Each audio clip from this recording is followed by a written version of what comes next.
ಮತ್ತೆ 4 ಮಿಷಿನು ಮನೆಗೆ ತಗೊಂಡೆ. ಈಗ ರೆಗ್ಯುಲೇಟ್ರಾಗೆ ಮಾಡ್ತಾ ಇದ್ದೀನಿ, ಚೆನ್ನಾಗಿದ್ದೀನಿ. ಆಮೇಲೆ ಅದು ಅಂತಂದರೆ ನಾನು ಬಂದು ಈ ಥೆರಪಿಗೆ 2 ವರ್ಷ ಆಯಿತು. ನಾನು ತಗೊಂಡು 1 ವರ್ಷದ ಮೇಲೆ 4 ತಿಂಗಳಾಯಿತು. ಮತ್ತು ನಾನು ಒಂದು ಮಿಷಿನ್ ತಗೊಂಡು 1 ವರ್ಷದ ಮೇಲೆ 4 ತಿಂಗಳು ಇಲ್ಲಿಗೆ. ನಾನು 4 ತಿಂಗಳು ಬಿಡುಗಡೆ ಮಾಡಿದೆ. ಇನ್ನೊಂದು ದಿನ ನನಗೆ ಮಕ್ಕಳು ಅತ್ತಾಗಿತ್ತಾಗ ಓದುಕೊಂಟೋದು 2 ತಿಂಗಳು ಯಾವಾಗೋ ಬರೋದು ಯಾವಾಗೋ ಹೋಗೋದು. ಈಗ ಮಿಷಿನ್ ತಗೊಳಗಂಟ ಆ ಥರ ಮಾಡಿದೆ. 4 ತಿಂಗಳು ಮಾತ್ರ ಬಿಡುಗಡೆ ಮಾಡಿದೆ, 4 ದಿನ ರಜೆ ಹಾಕಿದ್ದು. ಈಗ ಇದು ನಿಮಗೆ ಗೊತ್ತಿರೋ ಸತ್ಯ. ಇನ್ನೊಂದು ಸತ್ಯ ಹೇಳಿ ಕೇಳಿಸ್ಕೊಳ್ಳಿ. ಅಮ್ಮ ಮ್ಯಾಟ್ ಮಾಡಿದ್ಮೇಲೆ ಕೊರಿಯನ್ ವಾಸ್ತು ಕ್ಯಾಲೆಂಡರ್ ಬರ್ಸಿದ ಮೇಲೆ ಮೊಮ್ಮಗನಿಗೆ ಆಟೋ ತಗೊಂಡ್ರು. ಬರ್ಲಿ ಜೋರದ ಚಪ್ಪಾಳೆ. ಮೇಲೆ ಮೊಮ್ಮಗನಿಗೆ ಆಟೋ ತಗೊಟ್ಕೊಟ್ಟೆ, ಮಗಳಿಗೆ 4 ಬಳೆ ಮಾಡಿಸ್ಕೊಟ್ಟೆ. ಮತ್ತೆ ಈಗ ಇನ್ನೂ 2 ತಿಂಗಳು ತುಂಬಿಲ್ಲ, 3,20,000 ಕೊಟ್ಟು 22 ಗ್ರಾಮ್ಗೆ ನಕ್ಲೆಸ್ ಮಾಡಿಸ್ಕೊಟ್ಟೆ. ಥೆರಪಿಲಿ ಬಂದು ನನಗೆ ಏನೂ ಲಾಸ್ ಆಗಿಲ್ಲ. ಥೆರಪಿಲಿ ನನಗೆ ಒಳ್ಳೆಯದಾಗದೆ. ಮತ್ತು ನಾನು ಇನ್ನೂ ಒಂದು ಜೊತೆ ಮಾಟಿ ಮಾಡಿಸ್ಕೊಂಡೆ. ಈಗ ಇನ್ನೂ 15 ದಿನ ತುಂಬಿಲ್ಲ. ಆಡ್ಕೊಂಡು ತಿರ್ಗಾಡೋಕ್ಕೆ ಜನ್ಮ ಚೆನ್ನಾಗಿಲ್ಲ ಅಂತ ಹೇಳಿ ಆಡ್ಕೊಳ್ತಾರೆ. ಏನು ಈ ಪಾಟಿ ಕುಡ್ತಿದ್ವು, ಈಗಾಗಲೇ ಮೈ ತುಂಬ ಒಡವೆ ಅಂತ ಹೇಳ್ತಾರೆ. ಅಣ್ಣ ತಮ್ಮಂದಿರಿಗೆ ಮೊಕ್ಕಿರ್ತಾ ಬರ್ತದೆ ಅಂತ ಮಾಡಿಸಿಟ್ಟಿದ್ದೀನಿ. ಹೊರತು ಅದು ಹಾಕೊಂಡು ತಿರ್ಗಾಡ್ಲಿಲ್ಲ ಅಷ್ಟೇ. ಕೆಲಸ ಮಾಡಿ ಒಂದು ತಿಂಗಳಿಗೆ 30,000 ಸಂಪಾದನೆ ಮಾಡಿ 35,000 ಸಂಬಳ ತೆಗಿತಾ ಇದ್ದೆ ನಾನು. 35,000 ಸಂಬಳ ತಗೊಂಡು ಬಂದು ಮನೆ ಕಟ್ಟಿದ್ರು. ಮನೆ ಕಟ್ಟಿದ ಮೇಲೆ ಕಣ್ಣು ಬೀಳ್ತದೆ ಬೀಳಲ್ವಾ? ಬೀಳ್ತದೆ. ಆರೋಗ್ಯ ಹದಗೆಟ್ಟೋಯ್ತು. ಆವಾಗ ಏನ್ ಮಾಡಿದ್ರು, ಅವ್ರಿಗೆ ಗ್ರೀನ್ ಲೈಫ್ ಸಿಕ್ಬಿಡ್ತು.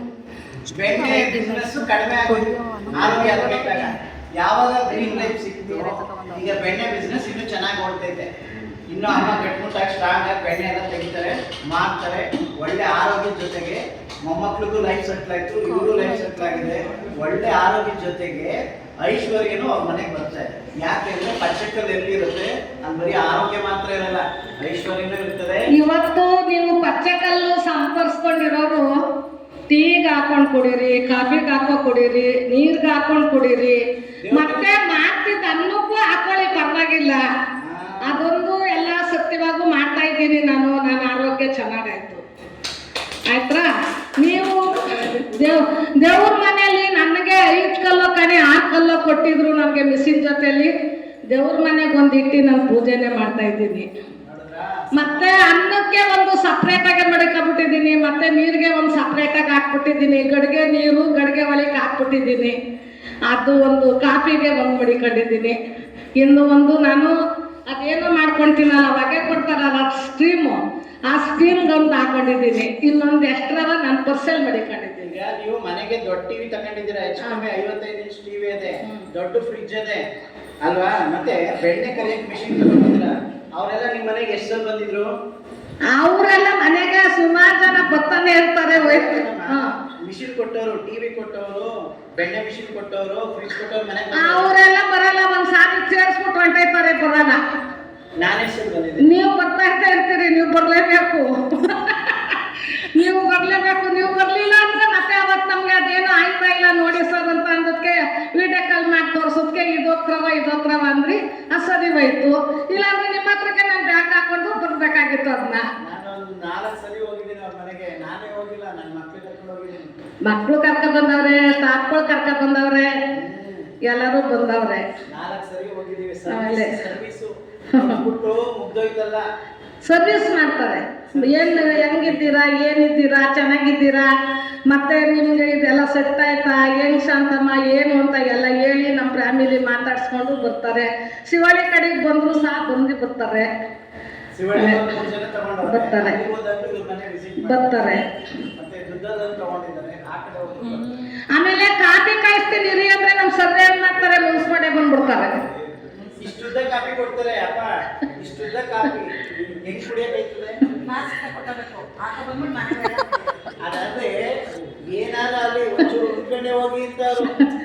ಯಾವ ಸಾರಾಗಲಿ ಯಾವ ಏನಾರಾಗ್ಲಿ ಅದು ಊಟ ಮಾಡ್ಲೇಬೇಕು. ನಮಗೆ ತೃಪ್ತಿ ಆಗ್ಬೇಕಲ್ಲ ಮೇಡಮ್. ಏನ್ ಮಾಡೋದು, ನಮ್ಮ ಸರ್ ಚೆನ್ನಾಗಿದ್ರು ತಾನೇ ನಾವು ಚೆನ್ನಾಗಿರೋದು. ಈಗ ನಾನು ನಮ್ಮ ಸರ್ ಚೆನ್ನಾಗಿರೋದಕ್ಕೆ ನನ್ನ ತಾಯಿ ತರ ತೋರಿಸಿ ಕಳ್ಸಿದ್ರು. ಈಗ ನಾವು ತಗೊಂಡದ್ದು ಒಂದು ಬೆಲೆ ಇಲ್ಲ. ಅವ್ರು ಹೇಳುದು, ಅವ್ರು ಮಾಡುದು, ಅವ್ರು ಮುಟ್ಟುದು ಎಲ್ಲಾನು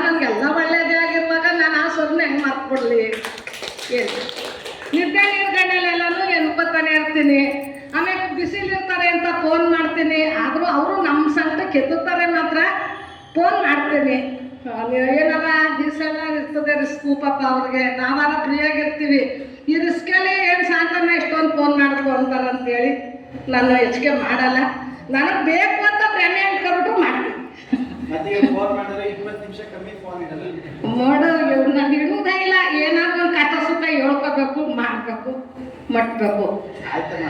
ಇಲ್ಲಿ ಈಗ ನನಗೆ ಒಂದು ರಗ್ಗ ಹೊಸ್ಬೇಕಾಯ್ತಾ ಇರಲಿಲ್ಲ ಮೇಡಮ್, ಅದು ನಿಜ ಹೇಳ್ತಾ ಇದ್ದೀನಿ. ರಗ್ಗಂತೂ ಮೈ ಮೇಲೆ ತಗೋ 2 ವರ್ಷ ಆಗಿತ್ತು ನಾನು ಇಲ್ಲಿ ಬರೋದು. ಮೊದಲೇ ನಾನೇ ಬೆವ್ರ್ತಿದ್ದೆ, ನನಗೆ ಉಸಿರು ಮ್ಯಾಕ್ನಾಗ ಎಳೀತಿತ್ತು, ನನಗೆ ಇಷ್ಟಪ್ಪ ಬೆವ್ರು ಬೀಳ್ತಿತ್ತು, ಗೊತ್ತಾಯ್ತು. ಅದೆಲ್ಲ ನನಗೆ ಇವಾಗ ಸೂಪರ್ ಆಗಿದ್ದೀನಿ, ಚೆನ್ನಾಗಿದ್ದೀನಿ. ಅಷ್ಟು ಚೆನ್ನಾಗಿರೋದಕ್ಕೆ ನೋಡಿ ಅಮ್ಮ. ಎಲ್ಲ